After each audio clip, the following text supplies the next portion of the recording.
How can we be prepared for a price correction in Zilliqa? That's the question. Because what goes up can sometimes come down. And for Zilliqa, that's actually quite extensive. We temporarily see easily drops of 80% or more. Now, I've run the numbers. I've backtested a strategy to time the bottoms to buy whenever Zilliqa is depressed. And I will run you through all of those results. And so by the end of this video, you will actually have a plan of how to spot times like this, where we can buy and not potentially fall further another 10 or 20%, at least on average, at least statistically speaking. So without any further fluff, let's dive into the idea. So the thing we want to look at is an indicator called the RSI, the Relative Strength Index. That's here at the bottom. And we can clean this up a little bit and make this a bit more visible for the video. The RSI ranges between 100 and 0. And the idea is whenever this RSI is particularly low, that's also when the Zilliqa price tends to be very depressed. So what we can do is we can monitor this indicator and simply simulate buying and selling whenever this is particularly low. And then we can try to determine how long it actually takes until the price reverses again. How long should we hold after such a signal? Should we hold for a few hours? Should we hold for maybe 2 days? What's the ideal holding period when the price temporarily crashes? Now, why do we make our life so complicated over here, right? Why don't we just draw lines here and see, okay, here's a support. Let's just buy when we are close to the support. The reason why we take an indicator and why we do a backtest here is to have a systematic approach, to completely remove emotions from this, to completely remove subjectivity from this, and to really trade based on a fixed rule set. Now, there are two things we have to determine over here. The first thing is, when should we actually buy? What is actually a good threshold for buying? Is it maybe the 30 RSI, as in whenever the price is below the 30 RSI, that's when we want to buy? Or should we rather be more picky about it and draw this a bit lower and say we only buy whenever the hourly RSI is at 15 or below? So that's the first question. The second question is, once we buy, how long should we hold? For how many hours should we hold that position, at least on average? And what kind of a return can we then expect on average? And so this is then where calculations come into play, right? Where we do backtesting, where we simulate buying and selling, and we can run these simulations for all kinds of different RSI threshold, and we can get data around this, right? How often does this actually work? What kind of a return can we expect? How long should we hold? And so let's jump straight into the results. What you see over here is a chart of the average trade return on the y-axis and the average holding duration on the x-axis, measured in hours. So we hold our position up to 48 hours after the signal.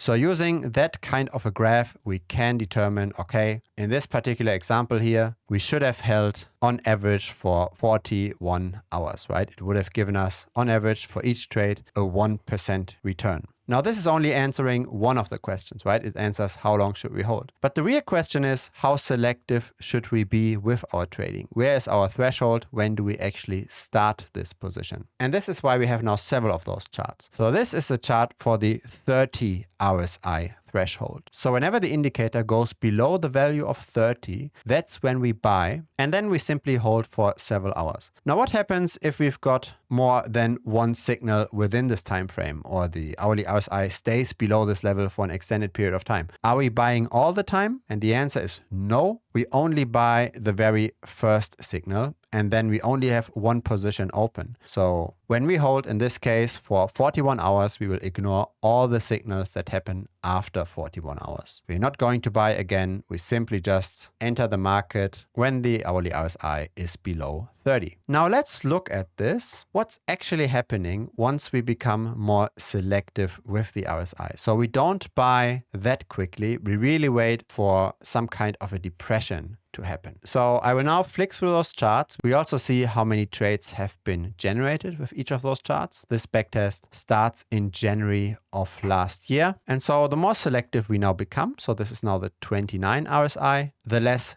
trades we get over here, right? The 30 RSI has 108 trades, 29 RSI has only 91 trades. And the first thing to note here is this doesn't seem to be complete random. The 0 line over here, it shows just pure coin flips, right? If we just buy randomly and we wait for 48 hours, we would get some kind of line that's around the 0 line because it's random. Sometimes we win, sometimes we lose. But when we flick through this, the graph tends to be above 0. So in aggregate, the strategy does seem to work. Now the return here isn't that high for each trade, right? It's only 1%. And it's also not super consistent depending on how long you hold. But let's get more selective on the RSI and let's be more and more picky with our trades. So once we reach 26, for example, in the RSI, now our average trade return ranges somewhere between 0.4 to 1.8%. So depending how long you're willing to hold, you can potentially optimize this and then maybe get something around the 1.4% mark or so. Now it starts to get interesting once we go to 25. So this is now already 3% per trade with 45 trades made since beginning of last year. So this is 15 months. So 3 trades per month. And then with the 24 RSI, we are even looking at almost 4% per trade. With the 23, we are looking at 5%. If you're willing to hold longer, even more than 5%. Now this is 31 trades, right? So approximately 2 trades per month. 2 times per month we would be buying and selling Zilliqa. Now when we go lower with this, the number of trades also radically lowers, meaning there is quite a lot of random fluctuation then in here. The lower our sample size is, the less we can take from this, right? But I've made this analysis for several cryptocurrencies, and this approach seems to be working not just for Zilliqa, but for many, many different altcoins. Let's increase the RSI threshold more, and we actually do not perform more. So note this here with 23 RSI is 5%, but once we go here to 22 RSI, we are only at 3.5%. We do get back up though with the 21 RSI. But as said, only 19 trades. Here we've only got 14 trades. And see, this almost looks like a random coin flip now at this point. So once you're really just looking at a sample size of 14, the question is really how much validity is in this test. The numbers tend to get better the more picky we get further, and this is in line with the strategy, right? With the idea of the strategy. We are only buying now here very rare crashes, but I mean, we are looking here at the 15 RSI at 4 trades, right? So that's 1 trade every 4 months. So I wouldn't take too much weight on this particular result. But when we get a bit less picky, right? Once we've got 31 trades, I think this is a way more interesting result. By the way, if you're wondering what are the best settings here for other altcoins, we very often see something between 24 to 21 RSI threshold to be the best. Now the holding duration, it fluctuates somewhat, but a little bit over 1 day also tends to be the best. Now in this particular case, right, in Zilliqa, the best holding period in theory is 43 days. That being said, I think the marginal gain we get over here from all of this additional exposure to the market, it's not really worth it, the additional risk, right? The longer we are in the market, the more we potentially could lose in case it doesn't work out. So I'm a fan if we have such a short-term strategy to expose ourselves to the market as little as possible. And so I think the optimal point is actually over here. It's at the 27-hour mark. So in essence, what does that mean? We buy whenever the RSI is below 23 and then we hold for 27 hours. So in this particular case, we would have made a really nice return of 18%, but that's not typical, right? The typical return is only 5%. Now, besides the average return here, how often would a trade in Zilliqa actually work here? And of course, I've also prepared a chart for this. So that's now the success rate for the 23 RSI threshold. And for 27 hours, we've got a success rate of a bit over 60%, right? Maybe 61% or so. So note, it doesn't really matter too much how long you hold with respect to the success rate. We are above 50% pretty much with all holding durations except 10 hours and 11 hours. But besides that, we are always above 50%. Now we could increase our winning rate by holding longer. But in terms of average return per trade, we don't really gain anything. This return here is mainly generated by strong trades. This return here is mainly generated by simply many positive trades. Now, there is a problem with this strategy still, right? The problem is we always have to monitor when this actually happens, right? We can't really look at this chart all the time, and we can't do this for all kinds of different assets. And when a crash happens, maybe we don't necessarily want to buy, right? We first want to know what's actually the root cause for this. Is there maybe something fundamental happening? So we also don't want to completely automate this to a bot. Now, there is a solution to all of this, but it is behind a paywall. So this is for the premium members. We've got an alerts channel. So whenever something significant happens, for example, here now for Phantom, when the hourly RSI goes below the backtested threshold, in this case for Phantom that's 26, then we get an automatic message in this channel. So for Phantom, that's a holding period of 26 hours. So you would have bought on March 21st when the Phantom price was crashing and then sold after 26 hours. Now, Zilliqa's alerts are in this channel, of course, as well. Now, currently, it doesn't look like Zilliqa is crashing in any way, right? We are pretty far away from this 23 hourly RSI, but we have to be prepared. Things that violently go up, they might also have increased volatility, and there might also be market manipulation, right? When a lot of people bet on rising prices, potentially taking on leverage, then the market makers, they want to temporarily get the price below a certain threshold, simply to trigger the liquidations, to trigger the stop losses, to make money from all of those traders. And that's then when we have to enter. That's then where on average we can simply just take these positive trades. Now, if your favorite altcoin isn't yet in that alerts channel, then simply just ask me here in the premium chat and I will do the backtest. I will implement this in the channel. So there's no limitation over here. We are currently only 87 members, so I can support everybody that's asking a question. Of course, there's also a lot of premium content, tutorials on backtesting with Excel, on decentralized finance, even a dedicated course on technical analysis, on technical indicators. So if you're interested to find out more, feel free to check out thebitcoinstrategy.com. Link is in the video description. If you decide to sign up yearly, you do get 2 months for free. Now, this was an analysis on the RSI.